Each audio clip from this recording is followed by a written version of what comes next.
Assalamu alaikum viewers and welcome back to my channel Study Law with Bushra.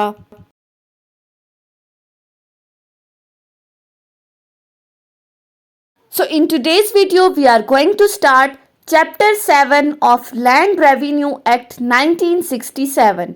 But before starting the discussion, I request you all to please subscribe to my channel and don't forget to press the bell icon for latest updates.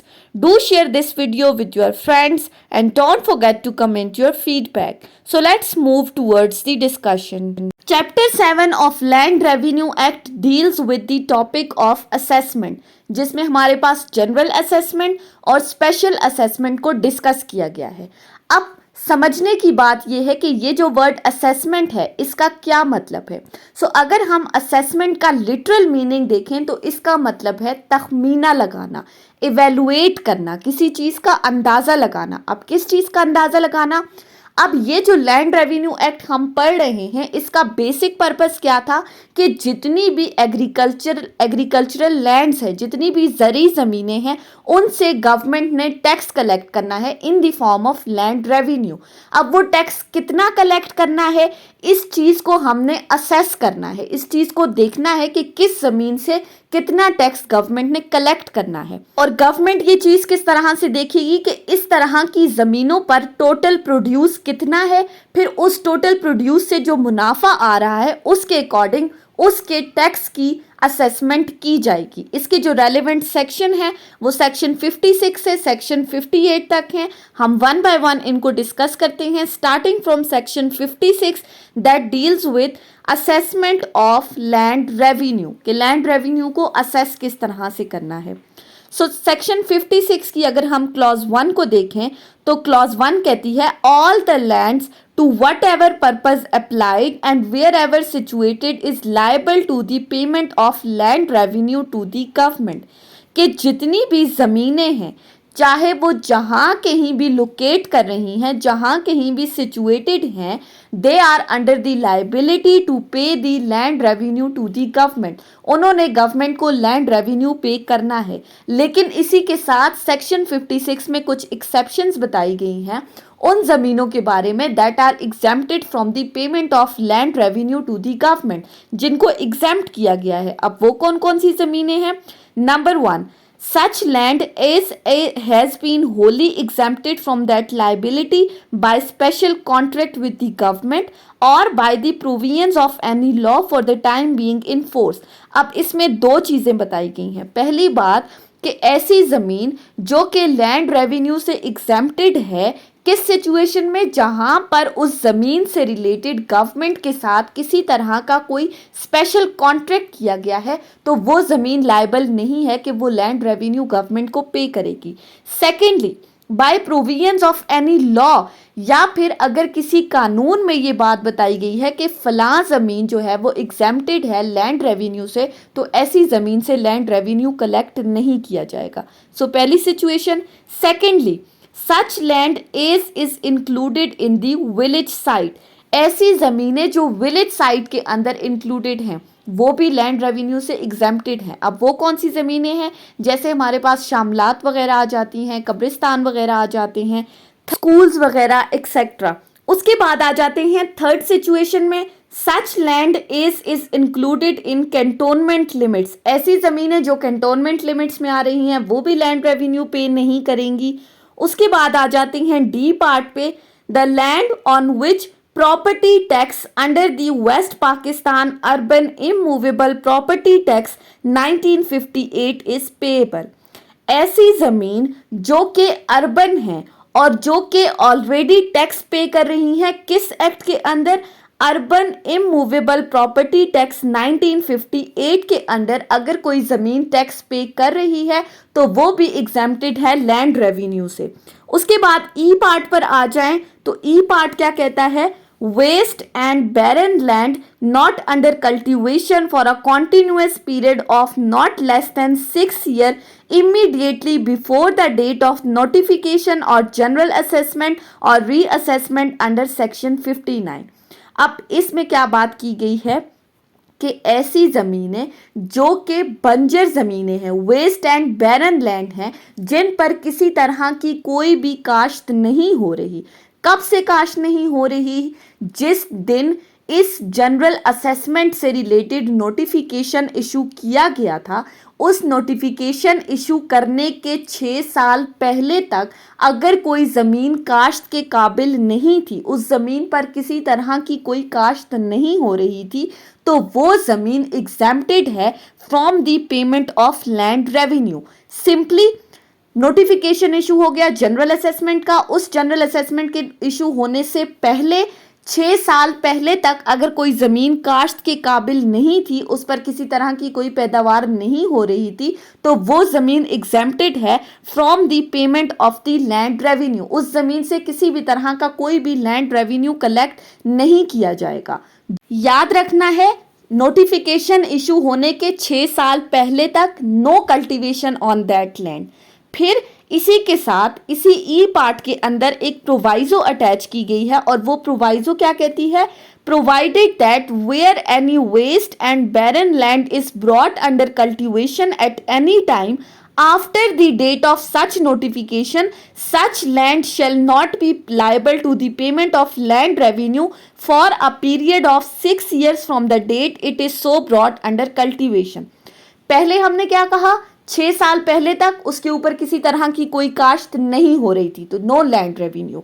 अब इस proviso में ये बात की गई है कि अगर तो कोई ऐसी बंजर जमीन जो कि इस नोटिफिकेशन इशू होने के बाद उसको काश्त के काबिल बनाया गया है, उस पर पैदावार लगाई गई है, अब उस पर जो है वो प्रोड्यूस हो रही है, उस ज़मीन को काश्त के काबिल बना दिया गया है, तो फिर भी काश्त के काबिल बनाने के बाद भी इस नोटिफिकेशन इशू होने के 6 साल बाद, आफ्टर का वर्ड यूज हुआ है, 6 साल बाद तक भी इस जमीन से किसी भी तरह का कोई भी लैंड रेवेन्यू कलेक्ट नहीं किया जाएगा। पहले हमने बात की थी नोटिफिकेशन इशू होने के 6 साल पहले तक कल्टीवेशन नहीं हो रही थी, तो नो लैंड रेवेन्यू। इसमें कहा गया है नोटिफिकेशन के बाद इसे काश्त के काबिल बनाया तो मजीद 6 साल तक उससे लैंड रेवेन्यू कलेक्ट नहीं किया जाएगा। उसके बाद इसी सेक्शन की क्लॉज 2 कहती है land revenue shall B assessed in cash, कि लैंड रेवेन्यू की जो असेसमेंट की जाएगी वो इन द फॉर्म ऑफ कैश होगी, कैश अमाउंट में। थर्डली, लैंड रेवेन्यू में बी असेस्ड। अब कैसे असेस किया जाएगा? Number 1 is a fixed annual charge payable in lump sum और bye installments.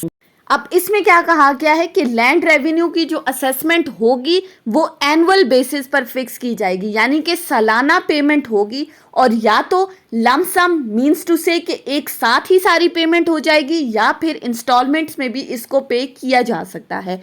Secondly, in the form of prescribed rates per acre or other units of the area applicable to the area recorded as sown, matured or cultivated during any harvest or during any year। अब secondly इसमें कहा गया है पहले तो fix किया जाएगा annually, secondly इसमें कहा गया है कि या तो लैंड रेवेन्यू असेस्ड किया जाएगा पर एकड़, उस जमीन का पर एकड़ जो है, या फिर किसी और यूनिट से उसकी असेसमेंट की जाएगी। अब इसी सेक्शन के साथ एक लास्ट में प्रोवाइजो अटैच की है, और वो प्रोवाइजो क्या कहती है? Provided that land revenue shall not be assessed in the form of sliding scales varying annually according to the market price of an agricultural produce prevailing during a specified period of the year. अब इस proviso में कहा गया है simply कि जो land revenue की assessment होगी वो मार्केट वैल्यू के अकॉर्डिंग नहीं की जाएगी, क्योंकि मार्केट वैल्यू में उतार चढ़ाव आते रहते हैं, उसमें अप्स एंड डाउन्स होते रहते हैं, तो मार्केट वैल्यू के अकॉर्डिंग लैंड रेवेन्यू की असेसमेंट बिल्कुल भी नहीं करनी। उसके बाद आ जाते हैं सेक्शन 57 के ऊपर। सेक्शन 57 बेसिकली बात करता है बेसिस ऑफ द असेसमेंट की। अब इस सेक्शन में क्या कहा गया है? सो सेक्शन 57 को अगर हम देखें, assessment of land revenue shall be based on an estimate of the average money value of the gross produce of an state और group of states in which the land concerned is situated. अब यहाँ पर basis of assessment बताया गया है। क्या मतलब है कि जो भी लैंड रेवेन्यू की असेसमेंट होगी किसी एक मौजे की या ग्रुप ऑफ स्टेट की, बहुत सारे मौजों की जो लैंड रेवेन्यू की असेसमेंट होगी वो किस तरह से होगी कि उन मौजों के ऊपर जितनी भी प्रोड्यूस हो रही है, यानी कि टोटल जो उस जमीन के ऊपर पैदावार हो रही है, gross produce of an estate, यानी कि टोटल जो उन जमीनों के ऊपर, उन मौजों के ऊपर पैदावार हो रही है, उस पैदावार से जितना मुनाफा आ रहा है उसकी एवरेज मनी वैल्यू के अकॉर्डिंग लैंड रेवेन्यू की असेसमेंट की जाएगी। यानी कि एवरेज नेट मनी वैल्यू क्या है उन तमाम ज़मीनों के टोटल प्रोड्यूस की, उसके अकॉर्डिंग लैंड रेवेन्यू को असेस किया जाएगा। बहुत ही ज़्यादा सिंपल सा सेक्शन है। उसके बाद आ जाते हैं सेक्शन 58 के ऊपर। सेक्शन 58 बात करता है लिमिट ऑफ द असेसमेंट। अब यहाँ पर असेसमेंट के ऊपर एक लिमिट लगा दी गई है। अब वो क्या लिमिट लगा दी गई है? सेक्शन 58 को अगर हम देखें तो सेक्शन 58 कहता है if the land revenue is assessed as a fixed annual charge, the amount thereof, and if it is assessed in the form of prescribed rate, the average amount which according to an estimate in writing approved by the government or board of revenue as the case may be will be leviable annually।